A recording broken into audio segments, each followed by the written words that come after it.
Sir Alastair, thanks for joining us.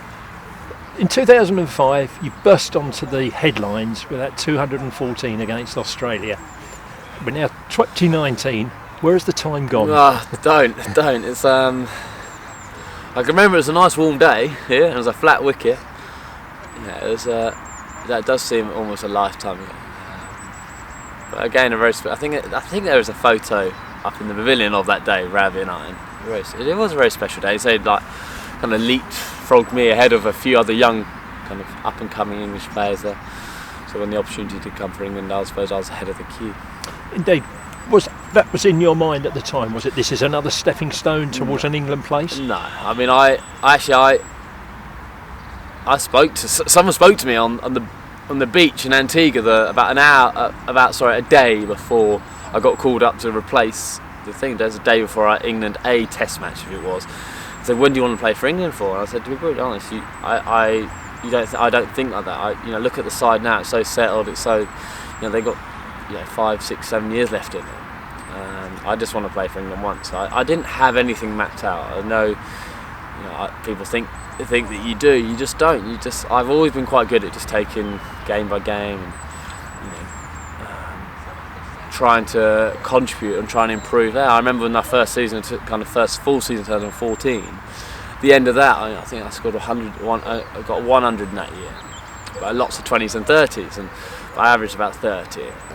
And someone said to me, "Oh well, actually, it's a good season for you because you got in a lot. So you can play at this level, at first class cricket. You did the hard bit without kind of being good enough to go on. So your challenge now is to make those big scores count, get those starts to big scores, because that's what is your bread and butter." And obviously in 2005 I had a good year for Essex, and I kind of did that. So you can just see the development as you go. I never had anything like that. As a young man, having got into that England setup, you would have previously experienced pressure on your way up, working through the various age groups. I guess you wouldn't have experienced any pressure such that you would have got once you're in that England team, because the media are covering every move, and you've got your own pressure, your own pride. Having got that England place, you don't want to lose it, do you? Yeah, it's but that's what it is. That is what playing professional sport is about. It's handling expectation, handling pressure, whatever you want to call it, and also being able to put that away. Like you can't forget about it, but you just got to put it to a side and concentrate on what is important. Because when you go out there, you've got to bat your way, you still got to bowl your way, or whatever you do. So it is just part and parcel of the game. So there's no one who hasn't played under pressure. And the guys this year in the change room there, come Friday, we're going to be put under pressure as a side or as a person, and that is a test of it. With that pressure, did some of the criticism that you got from time to time, very unfairly, but you did get it, did that hurt? There's certain moments throughout my 12 years where I thought the criticism was unjust. Actually not, to be brutally honest, not really ever to do with my batting, because the batting side of it kind of takes care of itself. You score runs, people like. If you don't score runs, for a period of time, you're going to get criticised. That's just obvious. But there's certainly in 2014 with the captaincy, I thought there was obviously an underlying kind of motive behind a lot of the criticism, and it did hurt at certain periods. But there's everyone's got a story to tell when you played international cricket, and it's how you handle it.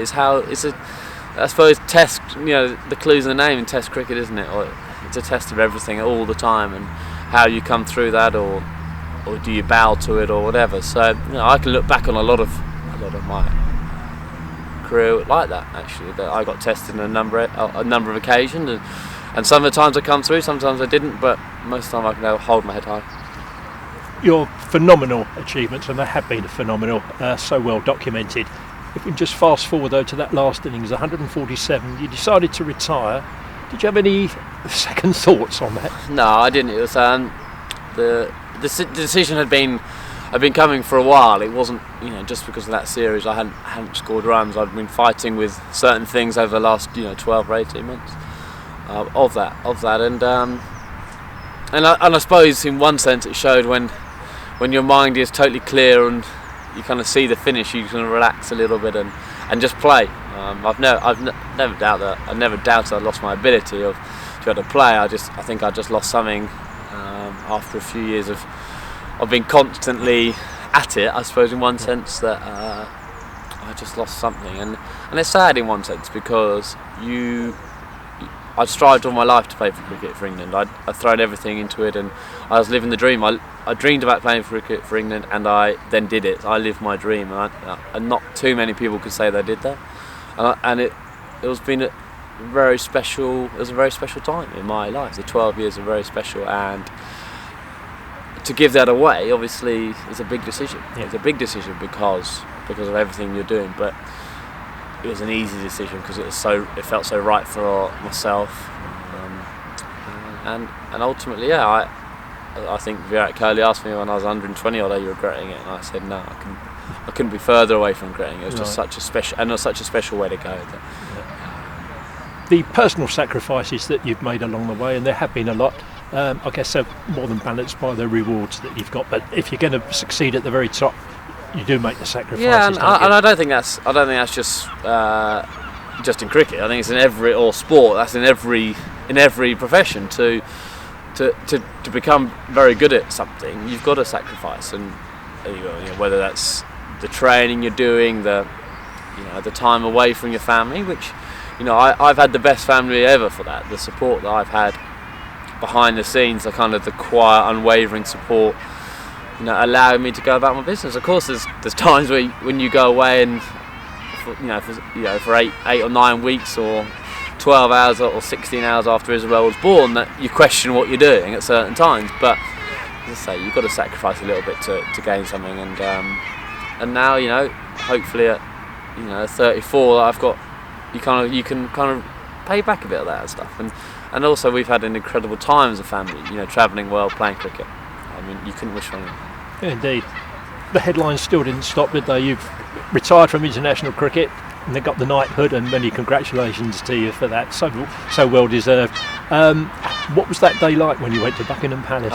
Again, I mean, there's been some surreal moments over the 12 years, and that kind of was the booknote, wasn't it? The final bookmark of the full stop in one sense, and it was such a nice day. It was, the weather was fantastic, but obviously to become a knight is surreal. It's such an honour, very humbling, and I ain't so good at words, so it's quite hard to put in. But it was a very, very special day, and I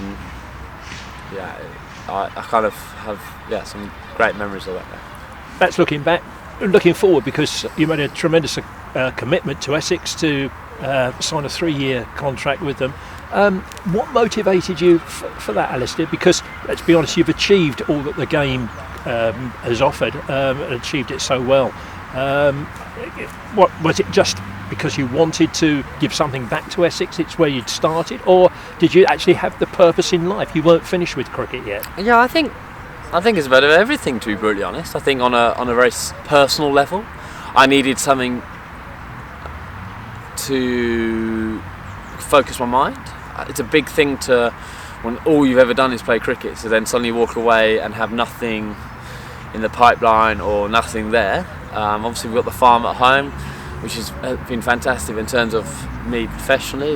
I needed something, and speaking to a few guys when I'd made the decision, a few of them, not all of them, said they wish they'd played a couple of years of county cricket, just so it wasn't such a big fall. It wasn't such a big hole to fill, and so that's on a personal level. It's selfish in one sense to be talking like that, but I think I need it for myself. But also, I love playing cricket for Essex. I've always enjoyed coming here. I've always enjoyed sitting there. I just did another interview with BBC Essex, and they said, "What do your memories of the ground?" And actually, one of the memories was sitting right there by that gate in the pre-season friendly games, because as a non-member as we were, you weren't allowed to sit there unless it was a pre-season. And I sat right at the gate, so you could watch the players go up and forth and get really close to them. And I kind of idolised and was looking as like these almost supermen in my eyes as a 6 or 7 year old. And then sitting now, whatever, that's almost 30 years ago, that now you kind of come to the back end of your career having spent a lot of time here. So there's a number of reasons why I wanted to play, and it's going to be different, because without the lure of England, without that there, then it is different. But Essex have been fantastic, and certainly Anthony McGrath can take a little credit, depending, obviously, you never know how many runs I'm going to score or whatever happens this year, but the way he's handled me and given me that freedom to have the whole winter off and bits and bobs, miss bits and bobs of that, because it is important to me to go and pick up the girls from school and all that kind of stuff, and I hope I can then repay that faith with a lot of runs this year, and that's kind of the aim. Yeah, indeed. And for once, a different way of preparing for the season, isn't it? We're talking about pressures. There's pressures on you because you put your own pressures on yourself wanting to perform, but I guess at the same time it's nice to have almost a carefree attitude in one respect, if you understand what I'm saying. I know what you mean. I don't think you're ever going to get carefree. That doesn't happen. If you're carefree, you are totally done. You are done from the game. There's expectation for me to score runs, and I hope I can do that. Takes expectation from obviously the members, from the dressing room, from myself. And you want to do well, because there's nothing more rewarding than scoring runs. So that's my aim. I'm looking forward to it, and a trophy over the next couple of years would be fantastic. Be lovely to see. Thanks for your time, sir. Thank you.